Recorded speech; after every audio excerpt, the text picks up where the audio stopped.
நீங்கள் இணைந்திருப்பது வசந்தத்தின் இரவு நேர பிரதான செய்திகளோடு. செய்திகளில் நாம் லவேந்திரன் ஜனநாயகன், எம் கவிதா பாரதி. விரிவான செய்திகளுக்கு செல்வதற்கு முன்னர் தலைப்புச் செய்திகளை பார்க்கலாம்.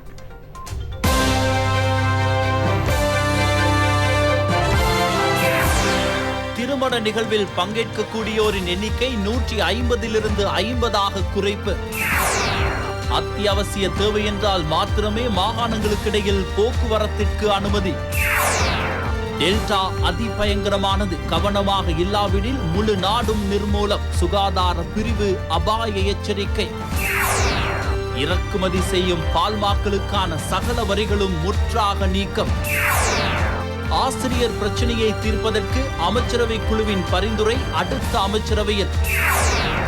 ஈஸ்டர் தாக்குதலால் தடுப்பு காவலில் இருந்த ரிஷாட் நீதிமன்ற உத்தரவின் பேரில் விளக்கமறியலுக்கு. கொரோனாவினால் முழு உலகம் பற்றி எரிகையில் கினியாவுக்குள் ஊடுருவியது மாபர்க்.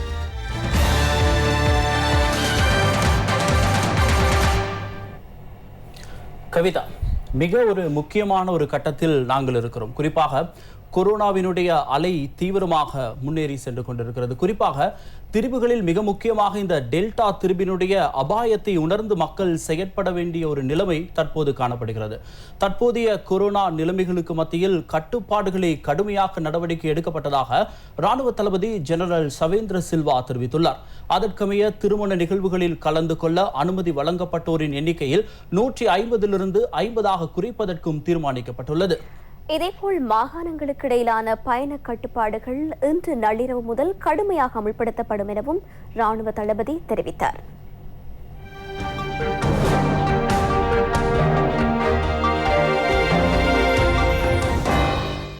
நேற்றைய தினம் நாட்டில் 2953 கொரோனா தொற்றாளர்கள் அடையாளம் காணப்பட்டனர். இவர்களில் அதிகளவாக கம்பஹா மாவட்டத்தில் 767 பேர் பதிவாகினர். களுத்துறையில் 440 பேரும், கொழும்பில் 312 பேரும், அம்பாறையில் 294 பேரும் பதிவாகினர். கண்டி, காலி, மாத்தளை மற்றும் மொனராகலை ஆகிய மாவட்டங்களில் 100க்கும் அதிகமான தொற்றாளர்கள் பதிவாகினர். இலங்கையில் அடையாளம் காணப்பட்டுள்ள மொத்த கொரோனா தொற்றாளர்களின் எண்ணிக்கை 3,32,947 அதிகரித்துள்ளது. 29,563 தொற்றாளர்கள் வைத்தியசாலைகள் மற்றும் இடைத்தங்கல் முகாம்களில் சிகிச்சை பெற்று வருகின்றனர்.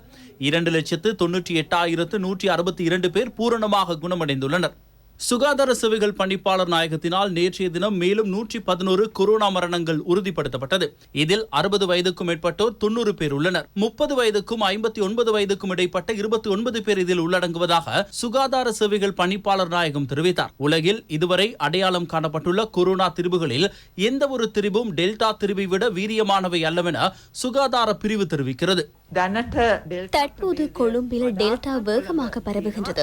ஏனைய பகுதிகளுக்கும் இவ்வைரஸ் வேகமாக பரவக்கூடும். தமக்குள்ள பொறுப்புகளை உரிய முறையில் நிறைவேற்றினால் இதிலிருந்து பாதுகாப்பு பெறலாம்.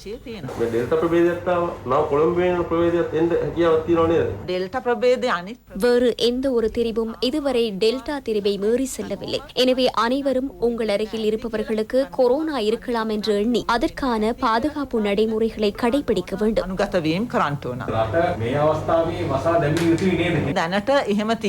இதுவரை அப்படி ஒரு தீர்மானம் எடுக்கப்படவில்லை. கலுபோவில போதனா வைத்தியசாலையில் நோயாளர்களின் எண்ணிக்கை அதிகரித்த போதிலும் நோயாளர்களுக்கு தேவையான வசதிகளை மேம்படுத்த தற்போது நடவடிக்கைகள் எடுக்கப்பட்டுள்ளதாக கலுபோவில போதனா வைத்தியசாலையின் பிரதி பணிப்பாளர் டாக்டர் ருக்ஷான் பெலன் தெரிவித்துள்ளார். கோவிட் தொற்றாளர்களின் வருகையில் அதிகரிப்பு காணப்பட்டது. இவர்களுக்கென 3-4 வார்டு தொகுதிகளை ஒதுக்கப்பட்டிருந்தது. தற்போது இது 6 அதிகரிக்கப்பட்டு வைத்தியசாலையில் காணப்பட்ட ஏனைய வார்டு தொகுதிகள் இதற்கென பெறப்பட்டன. இதனால் இடவசதிகள் பற்றாக்குறை இல்லை. கந்தவெல இடைத்தங்கல் நிலையத்திலும் சுமார் 200 தொற்றாளர்கள் அனுப்பப்பட்டுள்ளனர். தற்போது வைத்தியசாலையில் இட நெருக்கடி முழுமையாக நீங்கியுள்ளது. இதேவேளை கலுபோவில போதனா வைத்தியசாலையில் இருந்த கோவிட் தொற்றினால் மரணித்தவர்களின் உடல்கள் தகனம் செய்வதற்காக இன்று எடுத்து செல்லப்பட்டன. கொகுவல, நெதிமால, கல்கிஸ் ஆகிய பகுதிகளில் உள்ள தகன சாலைகளில் இவை தகனம் செய்யப்பட்டன. மட்டக்களப்பு மாவட்டத்தில் கடந்த 24 மணி நேரத்தில் 189 கொரோனா தொற்றாளர்கள் இனங்காணப்பட்டுள்ளதாக மாவட்ட பிராந்திய சுகாதார சேவைகள் பிரதி பணிப்பாளர் வைத்தியர் முத்துலிங்கம் அச்சுதன் தெரிவித்தார். கடந்த 24 மணி நேரத்தில் 189 பேர் கோவிட் தொற்றாளர்களாக இனங்காணப்பட்டிருக்கிறார்கள். மேலும் இறப்புகள் எண்ணிக்கை 3 அலைகளிலையும் சேர்த்து 137 மட்டக்களப்பில் அதில் மூன்றாவது அலையில் மாத்திரம் 128 உயர்ந்திருக்கின்றது. கடந்த 24 மணி நேரத்துக்குள்ள எந்த ஒரு இறப்புகள் இல்லாமல் இருந்த போதும் அதுக்கு முன்னதாக 3 அதுக்கு முதல் நாள் 6 பதிவு செய்யப்பட்டிருக்கின்றது. அம்பாறை அக்கரைப்பற்று பகுதியில் அண்மை காலமாக கோவிட் தொற்றாளர்களின் எண்ணிக்கை அதிகரித்து வருவதோடு மரணமும் அதிகரித்து வருகிறது. இந்த விடயங்கள் தொடர்பில் ஆராய்வதற்காக அக்கரைப்பற்று கோவிட் தடுப்பு செயலணியின் கூட்டம் இன்றைய தினம் அக்கரைப்பற்று சுகாதார வைத்திய அதிகாரி காரியாலயத்தில் இடம்பெற்றது. முல்லைத்தீவு மாவட்டத்தில் கொரோனா தொற்று பரவல் தற்போது அதிகரித்து வரும் நிலையில் அவசர சிகிச்சை பெறும் நோயாளிகளுக்கு நவீன சிகிச்சை அளிக்கும் நோக்கில் புதுக்குடியிருப்பு ஆதார வைத்தியசாலையில் 2 நோயாளர் விடுதிகள் கொரோனா தொற்று நோயாளர் விடுதிகளாக மாற்றப்பட்டு இன்று அவை கொரோனா அவசர சிகிச்சை பிரிவாக முல்லைத்தீவு மாவட்ட செயலாளர் க விமலநாதனினால் திறந்து வைக்கப்பட்டது. கோவிட்-19 தடுப்பூசி வழங்கும் பணிகள் நாடு முழுவதும் வெற்றிகரமாக இடம்பெறுகின்றது. இதுவரை ஏதேனும் ஒரு தடுப்பூசியின் முதலாவது டோஸ் 1,12,60,795 பேருக்கு வழங்கப்பட்டுள்ளதுடன் அதன் இரண்டாவது டோஸ் 32,49,670 பேருக்கு வழங்கப்பட்டுள்ளது. ராணுவத்தின் வழிகாட்டலில் விஹார் மகாதேவி பூங்காவில் முன்னெடுக்கப்பட்டு வரும் தடுப்பூசி ஏற்றும் நடவடிக்கையில் சினோஃபார்ம் மற்றும் அஸ்ட்ராசெனேகா தடுப்பூசியின் முதல் மற்றும் இரண்டாவது டோஸ்கள் செலுத்தப்படுகின்றன. தியத்த உயன வளாகத்திலும் 30 வயதிலும் கூடியவர்களுக்கு சினோஃபார்ம் தடுப்பூசியின் முதலாம் 2ஆம் டோஸ்கள் செலுத்தும் நடவடிக்கை நேற்று ஆரம்பமானது. ராணுவத்தின் வழிகாட்டலில் 24 மணி நேரமும் இங்கு தடுப்பூசி ஏற்றப்படுகிறது. மட்டக்களப்பு காத்தான்குடி சுகாதார வைத்திய அதிகாரி பிரிவில் சினோஃபார்ம் 2ஆம் கட்ட தடுப்பூசி ஏற்றும் நடவடிக்கைகள் இன்று ஆரம்பமாகின. கடந்த மாதம் 15ஆம் திகதிக்கு முன்னர் முதலாவது டோஸை செலுத்திக் கொண்டவர்களுக்கு இன்று தடுப்பூசி ஏற்றப்பட்டதாக காத்தான்குடி சுகாதார வைத்திய அதிகாரி டாக்டர் ALM நஃபீல் தெரிவித்தார். கொரோனா பரவலுக்கு மத்தியில் ஏற்பட்டுள்ள அபாய நிலைமையில் தடுப்பூசி ஏற்றும் நடவடிக்கை மிக முக்கியமானதென பொது சுகாதார பரிசோதகர்கள் சங்கம் தெரிவித்துள்ளது.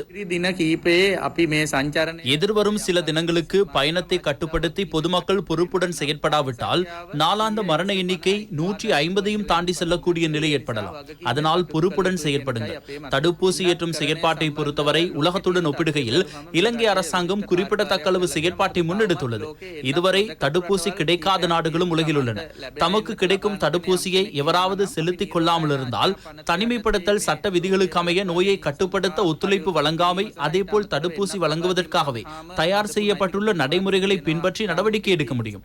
எனவே அருகிலுள்ள இடத்தில் தமக்கான தடுப்பூசியை செலுத்திக் கொள்ளுங்கள்.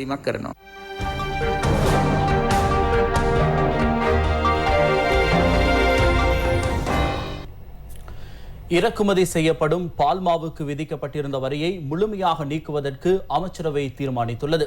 வரியை காரணம் காட்டி இறக்குமதி குறைவடைவதால் வர்த்தக சந்தையில் பால்மா தட்டுப்பாடு ஏற்பட்டுள்ளது. பால்மாவின் விலையை அதிகரிக்குமாறு நுகர்வோருக்கு நிவாரணம் வழங்கும் நோக்கில் இறக்குமதியாளர்களுக்கு வரி நிவாரணம் ஒன்றை வழங்க அரசாங்கம் தீர்மானித்துள்ளது. அதன் காரணமாக எதிர்வரும் சில தினங்களில் சந்தையில் பால்மா தட்டுப்பாடு இருக்காதென அமைச்சரவை முடிவுகளை அறிவிக்கும் ஊடக சந்திப்பில் அமைச்சர் கெஹலிய ரம்புக்வெல்ல தெரிவித்தார். பால்மாவை இறக்குமதி செய்யக்கூடாது என்பதே எங்களுடைய நிலைப்பாடு. இங்கு புட்கள் உள்ளன, நீர் உள்ளது. எனவே 100% பால் தயாரிப்புகளை இந்நாட்டிலேயே மேற்கொள்ள முடியும். இப்போது வரை 1 லிட்டர் பாலுக்கு 120 ரூபாய் விலை கிடைக்கிறது. இது லாபமடையும் செயற்பாடு. எனினும் எமது உற்பத்தி இன்னும் 140% இருக்கிறது. அதனால் 160% நாம் பட்டினியில் வைக்க முடியாது. அந்த 60% தேவையை பூர்த்தி செய்ய முடியாதெனில் இந்த உள்நாட்டு உற்பத்தியை மேற்கொள்ள முடியாது போகும். எனவே தேசிய பால் பண்ணையாளர்களுக்கு பாதிப்பு ஏற்படாத வகையிலேயே வரி குறைப்பு மற்றும் வர்த்தக செயற்பாடுகளை முன்னெடுக்க வேண்டும். நிதியமைச்சர் பெசில் ராஜபக்ஷ அவர்கள் தற்போது உலகில் பால் உற்பத்திகளை மேற்கொள்ளும் நாடுகளுடன் கலந்துரையாடியுள்ளார். சில கட்டுப்பாடுகளின் கீழ் இச்செயற்பாட்டை முன்னெடுக்க கவனம் செலுத்தியுள்ளார். இதேவேளை கேஸ் தட்டுப்பாடு காணப்படுவதாக நாட்டின் பல பகுதிகளில் மக்கள் விசனம் தெரிவிக்கின்றனர்.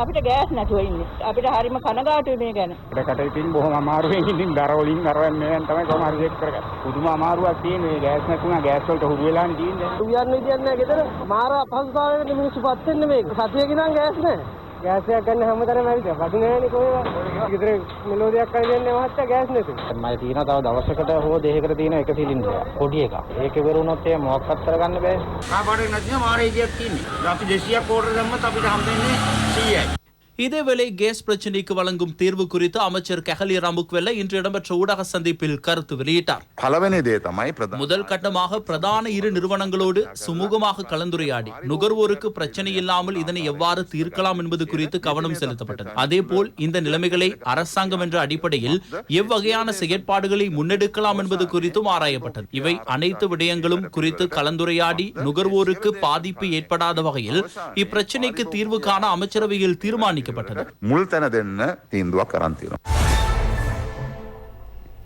பயிர்ச்செய்கை நடவடிக்கைகளுக்கு தற்போதுள்ள சேதன பசலை தொகை போதுமானதாக இல்லை என குற்றச்சாட்டுக்கள் முன்வைக்கப்பட்டு வருகின்றன. இதற்கு தீர்வை பெற்றுக் கொடுக்கும் நோக்கில் பெரும்போக பயிர்ச்செய்கைக்கு சேதன பசலையை இறக்குமதி செய்ய அமைச்சரவை அனுமதி வழங்கியுள்ளது. இதனை முன்னெடுக்கும் இரு நிறுவனங்களுக்கு அனுமதி வழங்கப்பட்டுள்ளதாக அமைச்சரவை முடிவுகளை அறிவிக்கும் ஊடக சந்திப்பில் அமைச்சர் ரமேஷ் பத்திரன தெரிவித்தார். விவசாயத்திற்கு முழுமையாக சேதன பசளையை பயன்படுத்தும் சவாலை வெற்றி கொள்வதற்கு விவசாயத்துறை அமைச்சும் அதன் கீழ் உள்ள நிறுவனங்களும் பல வேலை திட்டங்களை முன்னெடுத்து வருகின்றன. இதற்கு தேவையான வழிகாட்டல்கள், கொள்கை ரீதியான தீர்மானங்களை எடுப்பதற்கு துறைசார் நிபுணர்கள் அடங்கிய குழு ஒன்றை அமைப்பதற்கும் அமைச்சரவையின் அனுமதி கிடைத்துள்ளது. விவசாயத்துறை தொடர்பான பேராசிரியர் பிரியந்த இந்திரலால் யாப்பா தலைமையில் இக்குழு செயற்பட உள்ளது. இதேவேளை தேசிய சேதன பசளை தயாரிப்பினூடாக உரத்தின் தேவையை பூர்த்தி செய்ய முடியாதுள்ள பெரும்போக பயிற்சிக்கு தேவையாக உள்ள உரம் இறக்குமதி செய்யப்பட உள்ளது. போட்டித்தன்மையுடைய நடைமுறைகளை பின்பற்றி இதனை முன்னெடுக்க இரு நிறுவனங்களுக்கு அனுமதி வழங்க அமைச்சரவை அனுமதி வழங்கியுள்ளது. அதற்கமைய வரையறுக்கப்பட்ட இலங்கை உர நிறுவனம் மற்றும் வரையறுக்கப்பட்ட கொழும்பு கமர்ஷியல் உர நிறுவனம் ஆகியவற்றுக்கு உர இறக்குமதிக்கு ஏல அடிப்படையில் நடவடிக்கைகளை முன்னெடுக்க அனுமதி வழங்கப்பட்டுள்ளது. அமைச்சரவை நியமித்துள்ள விசேட குழுவின் பரிந்துரைகளுக்கு அமைவாகவே இச்செயற்பாடு முன்னெடுக்கப்படும். அதிபர் ஆசிரியர் பிரச்சனையை தீர்ப்பதற்கு நியமிக்கப்பட்ட 4 பேர் அடங்கிய அமைச்சரவை குழுவின் பரிந்துரை ஒரு வாரத்திற்குள் அமைச்சரவையில் சமர்ப்பிக்கப்படும் என அமைச்சரவை இணை பேச்சாளர் அமைச்சர் கெஹலி ரம்புக்வெல்ல தெரிவித்தார். தமது போராட்டத்தை மிகவும் வலுவாக முன்னோக்கி கொண்டு செல்லப் போவதாக ஆசிரியர் சங்க பிரதிநிதிகள் தெரிவிக்கின்றனர். இது தொடர்பில் சகல தொழிற்சங்கங்களுக்கும் அறிவுறுத்தல் அவர்கள் நடவடிக்கை எடுத்துள்ளனர்.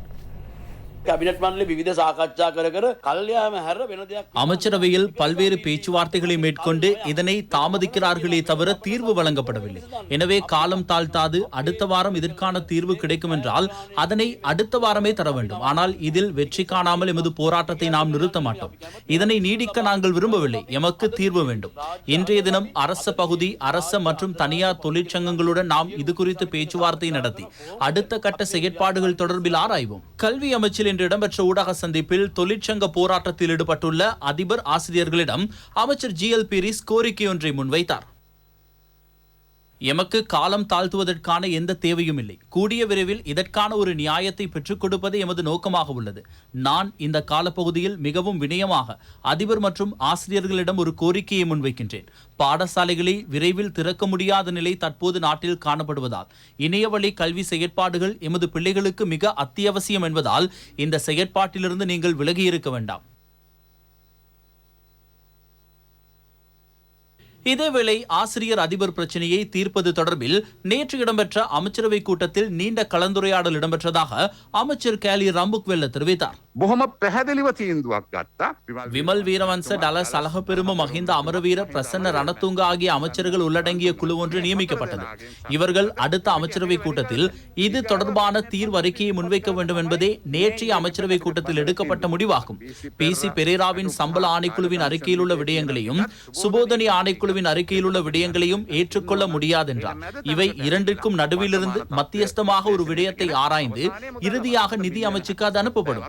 இந்த பிரச்சனையை தீர்ப்பதற்கு 60 முதல் 70 மில்லியன் ரூபாய்கள் தேவைப்படுகின்றன. அதனை தீர்க்க எவரும் கவனம் செலுத்தவில்லை. ஸ்டாலின், மஹிந்த உள்ளிட்டோர் கடந்த 5 வருடங்களில் இது தொடர்பில் ஒரு வார்த்தையேனும் பேசவில்லை. மக்கள் விடுதலை முன்னணி அலரி மாளிகையில் பேச்சுவார்த்தைகளை முன்னெடுத்ததே ரணில் விக்ரமசிங்கவுடன் கொடுக்கல் வாங்கல்களை மேற்கொண்டனர். இது தொடர்பில் அமைச்சரவை பத்திரம் ஒன்று சமர்ப்பிக்கப்பட்டதா அல்லது இதனை மூடிய சேவையாக அறிவிக்கும் நடவடிக்கையாவது எடுக்கப்பட்டதா? இல்லை. மற்றொரு குழு தொடர்ந்து பல்வேறு அரசியல் சக்திகளோடு தொடர்புகளை பேணி வந்த போதிலும் இது தொடர்பில் ஒரு வார்த்தையேனும் பேசவில்லை. இந்த விடயம் தொடர்பில் முழுமையாக எமது தொழிற்சங்கம் கதைத்தது. அதனூடாகவே ஜனாதிபதியின் கொள்கையில் இவ்விடயம் உள்ளடக்கப்பட்டது. அன்று ரிச்சர்ட் பத்திரன செய்தது போன்று எமது அரசாங்கம் ஆட்சிக்கு வந்த குறுகிய 6 மாத காலப்பகுதிக்குள் இந்த பிரச்சனையை தீர்ப்பதற்கு கல்வி அமைச்சராக இருந்த டலஸ் பெரும அமைச்சரவை பத்திரம் ஒன்றை தாக்கல் செய்தார். எனவே மிக விரைவில் இந்த பிரச்சனையை தீர்த்து இதனை முடிவுக்கு கொண்டு வர அரசாங்கம் நடவடிக்கை எடுக்கும். මම විශ්වාස කරනවා හැකි ඉක්මනින් මේ ප්‍රශ්නය විසඳලා ඒ ක්‍රියාත්මක කළ යුත්තේ කෙසේද කියන තීන්දුව ගන්න කඩියාත කරනවා.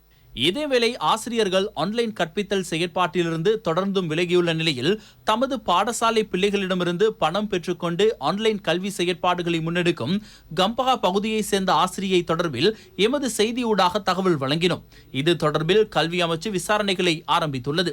இவ்வாறான சம்பவங்கள் தொடர்பான தகவல்களை கல்வி அமைச்சின் ஒழுக்காற்று விசாரணை பிரிவுக்கு அறிவிக்கலாம். 0112784846 அல்லது 011278625253 எனும் இலக்கத்திற்கு அறிவிக்கலாம். உயிர்த்த ஞாயிறு தாக்குதல் தொடர்பில் தடுத்து வைக்கப்பட்டுள்ள பாராளுமன்ற உறுப்பினர் ரிஷாட் பதியுதீனை விளக்கமறியலில் வைக்குமாறு கொழும்பு கோட்டை நீதவான் இன்று உத்தரவிட்டார். இதேவேளை சினமன் கிராண்ட் ஹோட்டலில் குண்டு தாக்குதல் மேற்கொண்டவர் தொடர்பில் இடம்பெறும் வழக்கு விசாரணைகள் நிறைவு பெறும் வரை அவரை விளக்கமறியலில் வைக்குமாறும் இங்கு உத்தரவு பிறப்பிக்கப்பட்டது.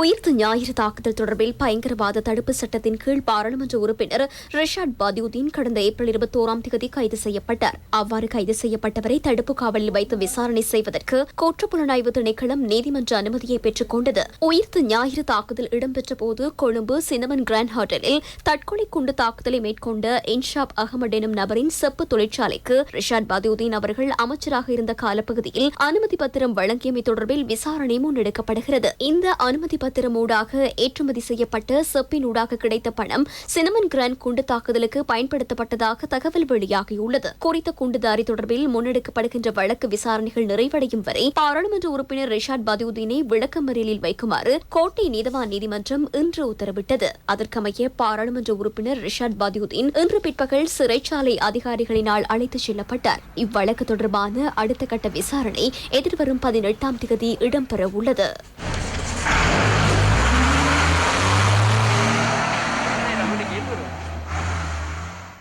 இதேவேளை பயங்கரவாத தடுப்பு சட்டத்தின் கீழ் தன்னை கைது செய்து தடுத்து வைத்துள்ளமை சட்டவிரோதமானதென அறிவிக்குமாறு கோரி மேல் மாகாண முன்னாள் ஆளுநர் அசாத் சாலி தாக்கல் செய்துள்ள அடிப்படை உரிமை மனுவை விசாரணை செய்யும் நீதிபதிகள் குழாமில் இருந்து ஒருவர் விலகியுள்ளார். நீதிபதி நவாஸ் குறித்த மனுவை விசாரணை செய்யும் நடவடிக்கையிலிருந்து விலகுவதாக அறிவித்துள்ளதால் இம்மனு மீதான விசாரணை எதிர்வரும் 27ஆம் தேதி வரை ஒத்திவைக்கப்பட்டுள்ளது. சட்டமா அதிபர் சார்பில் ஆஜராகியிருந்த பிரதி சொலிசிட்டர் ஜெனரல் திலீப் பீரிஸ் மன்றில் கருத்துரைக்கையில் இனங்களுக்கிடையில் அமைதியின்மையை ஏற்படுத்தும் செயற்பாடு தொடர்பில் அசாத் சாலிக்கு எதிராக வழக்கு தொடரப்பட்டுள்ளதாக தெரிவித்தார்.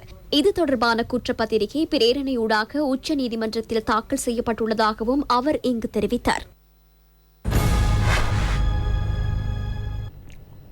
கௌதாரிமுனை பகுதியில் கடல் அட்டை பண்ணை அமைப்பதற்கு அனுமதி கோரி விண்ணப்பித்தவர்களுக்கு அமைச்சர் டக்ளஸ் தேவானந்தா அதற்கான அனுமதி கடிதங்களை வழங்கியுள்ளார். மேலும் இலங்கை சீன கூட்டு நிறுவனத்தினால் பரீட்சார்த்தமாக அமைக்கப்பட்டுள்ள கடல் அட்டை குஞ்சு பராமரிப்பு நிலையத்தினை சட்ட ரீதியாக கௌதாரிமுனை கடற்றொழிலாளர்கள் சங்கத்திடம் ஒப்படைப்பதற்கும் அமைச்சர் தீர்மானித்துள்ளார். போனகரி நஹிடா நிறுவன வளாகத்தில் கடற்றொழில் அமைச்சர் டக்ளஸ் தேவானந்தா தலைமையில் இன்றைய தினம் இடம்பெற்ற ஒன்று கூடலின் போது இவ்விடயங்களை தெரிவித்த அமைச்சர் விண்ணப்பித்துள்ள 52 பேரில் 7 பேருக்கான அனுமதி பத்திரங்களையும் சம்பிரதாயபூர்வமாக கையளித்தார். 7 பேருக்கு அனுமதிகள் உடனடியாக வழங்கப்பட்டிருக்கின்றது. ஆனால் ஏனையவர்களுக்கு அனுமதி வழங்கப்படவில்லை என்றதுக்காண்டி அவர்கள் அந்த தொழிலில் ஈடுபட முடியாது என்றல்ல. ரெண்டாவது இப்போ இன்றைக்கு இருக்கக்கூடிய கொரோனா நிலையில் சீன இலங்கை தனியாருடைய முதலீட்டில் இங்கு யாழ்ப்பாணத்திலும் பூனகிரியிலும் அவர்கள் கடலட்டை குஞ்சுகள் பொறிக்கிற நிலையத்தை அல்ல வளர்த்தெடுக்கிற நிலையத்தை உருவாக்கி இருக்கிறார்கள். அது ஒரு பரிச்சாத்தமாகத்தான் இங்கு பூனேரியில் செய்யப்பட்டிருக்கின்றது. அந்த பரிச்சாத்தம் வெற்றி அளித்திருக்கின்றபடியினால் இங்கு பூனேரியில் இருக்கக்கூடிய கௌதாரி முனையில் இருக்கக்கூடிய கடல் தொழிற்சங்கத்துக்கு அந்த பொறுப்பை கொடுத்து அவர்களுடைய பொறுப்புல அது செயல்படும். மேலும் சில செய்திகளின் தொகுப்பு அடுத்து. வாரி சௌபாக்கியா நீர்ப்பாசன செழுமை வேலை திட்டத்தில் மத்திய நீர்ப்பாசன திணைக்களத்தினூடாக மட்டக்களப்பு மாவட்டத்தின் குளங்கள் மற்றும் அணைக்கட்டுகள் நிர்மாணிக்கப்பட்டு வரும் நிலையில் அவற்றை கண்காணிக்க ராஜாங்க அமைச்சர் சதாசிவம் வியாலேந்திரன் கள விஜயம் ஒன்றை மேற்கொண்டார். அதற்கமைய நவகிரி குளம் புனரமைக்கப்படுவதால் சுமார் 17,500 ஏக்கர் நிலப்பகுதியில் விவசாய நடவடிக்கைகளை முன்னெடுக்க வாய்ப்பு கிடைக்கும். இந்நிலையிலேயே இவற்றின் நடவடிக்கைகளை அமைச்சர் இன்று பார்வையிட்டார். நம்முடைய நோக்கம் மட்டக்களப்பு மாவட்டத்துக்கு அண்மையில் இருக்கின்ற 2 மாவட்டங்கள் அம்பாறை அடுத்து பொலனறுவை மாவட்டங்கள் இன்று விவசாயத்திலே மட்டக்களப்பு ஒப்பிடுகின்ற பொழுது கூடுதலான உற்பத்தியை வழங்கி கொண்டிருக்கிறது. அவை எமது நோக்கம் மட்டக்களப்பு மாவட்டத்தை இலங்கையிலே ஒரு முதல்தர விவசாய உற்பத்தி மாவட்டமாக கொண்டு வர வேண்டும். அம்பாறை புலனறுவை போன்று மட்டக்களப்பையும் ஒரு முதல்தர விவசாய உற்பத்தி மாவட்டமாக கொண்டு வர வேண்டும் என்ற எங்களுடைய நோக்கம். அந்த அடிப்படையிலே இன்று மட்டக்களப்பு மாவட்டத்தில் இருக்கின்ற குளங்களை புனரமைக்கின்ற சுமார் மட்டக்களப்பு மாவட்டத்திலே 400க்கும் மேற்பட்ட குளங்கள் இருக்கிறது. எதிர்வரும் காலங்களை அபிவிருத்தி செய்து புனரமைப்பதன் ஊடாக மட்டக்களப்பு மாவட்டத்தில் நாங்கள் கூடுதலான பயிர்ச்செய்கை கால்நடை வளர்ப்பை மேற்கொள்ள முடியும். வவுனியா மாவட்டத்தில் 100 குளங்கள் புனரமைப்பு திட்டத்தின் கீழ் வெள்ளிக்குளம் புனரமைப்பு பணிகள் விரைவில் பூர்த்தியாகும் என பாராளுமன்ற உறுப்பினர் கு திலீபன் தெரிவித்தார். அமைச்சர் சமல் ராஜபக்சவின் திட்டத்திற்கமைய வவுனியா மாவட்டத்தில் 100 குளங்களை புனரமைக்கும் பணிகள் முன்னெடுக்கப்படுகின்றன. அதில் மத்திய நீர்ப்பாசன திணைக்களத்தின் கீழுள்ள வெள்ளிக்குளம் 8.84 மில்லியன் ரூபாய் செலவில் புனரமைக்கப்பட்டு வருகிறது. இதன் நிர்மாண பணிகளை பார்வையிட சென்ற போதே கு திலீபன் இதனை குறிப்பிட்டார். அரசாங்கத்தின் சுபீட்சத்தை நோக்கு கொள்கை திட்டத்தில் மட்டக்களப்பு மாவட்டத்தில் சகலவிதமான அபிவிருத்தி வேலை திட்டங்களும் துரிதமாக இடம்பெற்று வருவதாகவும் இதனூடாக உற்பத்தி துறையில் பாரிய மாற்றத்தை ஏற்படுத்த முடியும் எனவும் பாராளுமன்ற உறுப்பினர் சிவனேசத்துறை சந்திரகாந்தன் தெரிவித்தார். இது தொடர்பில் அவர் எமது செய்தி பிரிவுக்கு கருத்து வெளியிட்டார். மண்டல மாவட்டத்தினுடைய அபிவிருத்தி சுவிட்சத்தின் நோக்கு வேலை திட்டத்தை அண்டியதாக இடம்பெற்றுக் கொண்டிருக்கிறது. விசேடமாக நீர்ப்பாசன அபிவிருத்தியிலே அதிகூடிய கவனம் செலுத்தி இந்த முறை அதிகமான குளங்களை புனரமைப்பதற்கும் அடுத்த வருடமும் அதிகமான குளங்களை புனரமைப்பதற்கான திட்டங்களை செய்திருக்கிறோம். அதுபோன்று 1,00,000 வீதி அபிவிருத்தியிலே கிட்டத்தட்ட விரைவாக வீதி அபிவிருத்தி இடம்பெற்றுக் கொண்டிருக்கிறது. என்னை பொறுத்த வரைக்கும் ஒரு 270 கிலோமீட்டர் வீதி அளவிலே ஆரம்பிப்புக்கான பூர்வாங்க வேலைகள் பூர்த்தியாகி சில வீதிகள் முடிவுறும் தருவாயில் கூட வந்திருக்கிறது. ஜனாதிபதியின் சுபீட்சத்தின் நோக்கு திட்டத்தின் கீழ் மண்முனை வடக்கு பிரதேச செயலக பிரிவில் சௌபாக்கியா உற்பத்தி கிராம வேலை திட்டம் துரிதமாக முன்னெடுக்கப்பட்டு வருகிறது. இங்கு 5 கிராம சேவகர் பிரிவுகளை சேர்ந்த 127 பயனாளிகள் தெரிவு செய்யப்பட்டு அவர்களின் பனைசார் உற்பத்திகளை முன்னெடுப்பதற்காக 9.1 மில்லியன் ரூபாய் நிதி ஒதுக்கீடு செய்யப்பட்டுள்ளது. பாராளுமன்ற உறுப்பினர் சிவனேசத்துறை சந்திரகாந்தனின் மேற்பார்வையில் இந்நடவடிக்கைகள் இடம்பெறுகின்றன. தமது வாழ்வாதாரத்தை மேம்படுத்த ஜனாதிபதி கொண்டு வந்துள்ள இத்திட்டத்திற்கு அம்மக்கள் நன்றி தெரிவித்துள்ளனர்.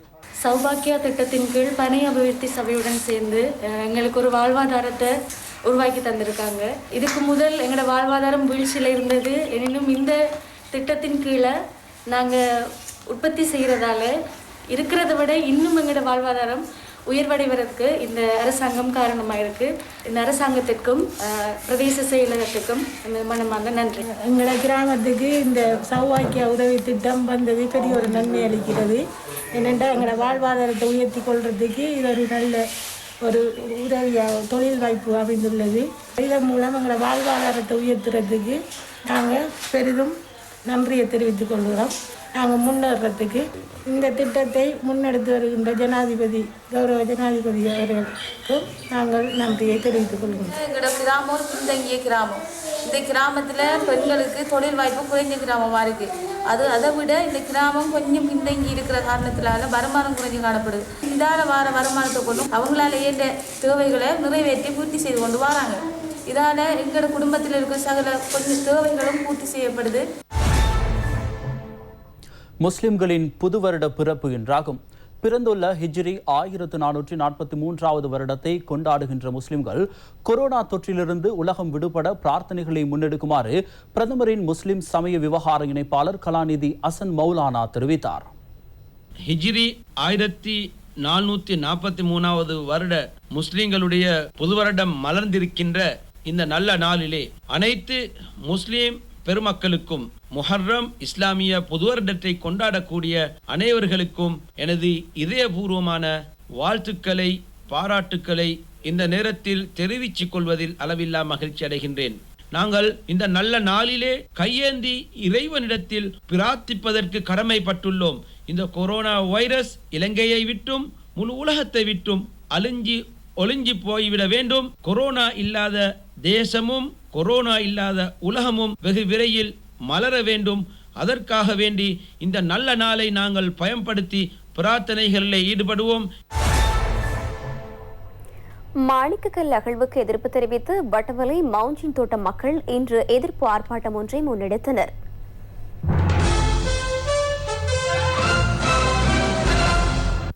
மாணிக்கக்கல் அகழ்வு காரணமாக எதிர்காலத்தில் மண் சரிவு அபாயம் ஏற்பட வாய்ப்புள்ளதாகவும் இதனால் மவுண்டின் தோட்டத்திற்கு செல்லும் பிரதான வீதி இல்லாமல் போகும் அபாயம் ஏற்படும் எனவும் அவர்கள் சுட்டிக்காட்டியுள்ளனர். இதனூடாக பாடசாலை மாணவர்கள் மற்றும் ஆசிரியர்கள் கடும் சிரமத்திற்கு உள்ளாவதோடு புகையிரத சேவையும் பாதிக்கும் அபாயம் உருவாகியுள்ளதாக அப்பகுதி மக்கள் இன்று முன்னெடுத்த ஆர்ப்பாட்டத்தின் போது சுட்டிக்காட்டினர். மோதூர் போலீஸ் பிரிவிற்குட்பட்ட சந்தனவெட்டி பகுதியில் வெடிப்பொருட்களுடன் ஒருவர் கைது செய்யப்பட்டுள்ளார். டைனமைட் குச்சிகள், டெட்டனேட்டர்கள், வயர் உள்ளிட்ட பொருட்களுடன் குறித்த நபர் கைதானார். கைது செய்யப்பட்டவர் போலீஸ் தடுப்பு காவலில் வைக்கப்பட்டுள்ளதோடு அவரை மோதூர் நீதவான் நீதிமன்றத்தில் ஆஜர்படுத்த மோதூர் போலீசார் நடவடிக்கை எடுத்துள்ளனர். மோதூர் பாலநகர் பகுதியில் கேரள கஞ்சாவுடன் இருவர் கைது செய்யப்பட்டுள்ளனர். 28 மற்றும் 36 வயதுடைய குறித்த இருவரும் கேரள கஞ்சாவோடு வீதியில் நடமாடுவதாக மோதூர் போலீசாருக்கு கிடைக்கப்பெற்ற தகவலுக்கு அமைய கைது செய்யப்பட்டனர். இவர்களை மோதூர் நீதவான் நீதிமன்றத்தில் ஆஜர்படுத்த போலீசார் நடவடிக்கை எடுத்தனர்.